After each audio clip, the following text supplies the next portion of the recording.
যে আর কোনো মায়ের বুক যেন খালি না হয়, কোনো সন্তানের বুকে যেন গুলি না করে। আমরা এখানে যারা আছি, কর্মরত আছি এবং যারা দেখছি, অধিকাংশ আমরা সন্তানের বাবা হয়েছি। যে কারো সন্তান হোক, তার সন্তান যেন আর এভাবে হারিয়ে না যায়, সেটা আমরা আশা রাখব। এবং আগামী ইলেকশনের লেভেল প্লেইং ফিল্ডের জন্য আমি যেটা বলেছি, আপনারা সবচেয়ে গুরুত্বপূর্ণ ভূমিকা পালন করবেন। কারণ আমরা দেখেছি যে কি স্বর্গে গেলেও ধান ভাঙে, একটা কথা আছে। একইভাবে দীর্ঘ 15-20 বছর ধরে আমাদের রাষ্ট্রীয় যন্ত্রের মাধ্যমে ফ্যাসিস্ট সরকার কিছু তৈলবাজ এবং প্রশাসনিক কিছু লোক তৈরি করেছে, যারা এদেশের সুন্দর পরিবেশকে ধ্বংস করার অলরেডি পায়তারা করছে। আমরা বিভিন্ন জায়গায় দেখেছি হাজার হাজার কোটি টাকার ঋণ খেলাপির নমিনেশন বৈধ হয়, ফ্যাসিস্ট আমলের কেসের বিনিময়ে নমিনেশন অবৈধ বলে ঘোষণা হচ্ছে। সুতরাং এই ফ্যাসিস্ট আমলের যে একটা কারখানায় যে তৈরি করা, যে ফ্যাসিস্ট যারা তৈরি করে সরকারের মধ্যে থেকে, তারা নতুন করে আবার উজ্জীবনা নিয়ে সামনে কাজ করার স্বপ্ন দেখছে। আমরা অবজার্ভ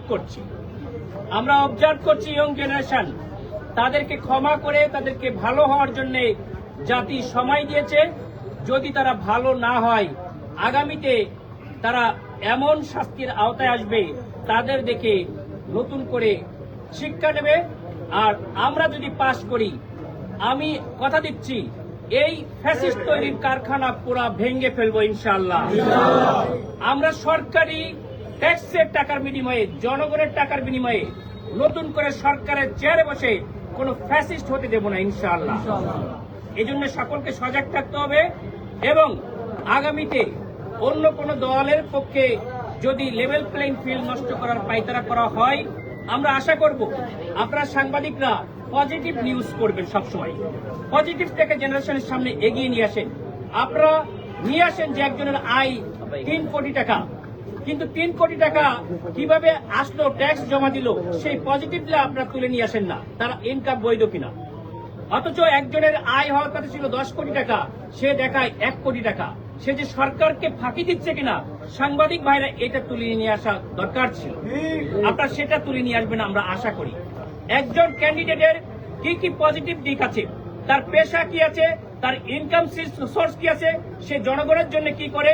সে যদি 10 কোটি টাকার গাড়ি চড়ে, তাহলে তার 1 কোটি টাকার ইনকামে কিভাবে সে 10 কোটি টাকার গাড়ি তোলে, এটা আপনাদের মিডিয়ার মাধ্যমে জনগণের সামনে তুলে ধরতে হবে।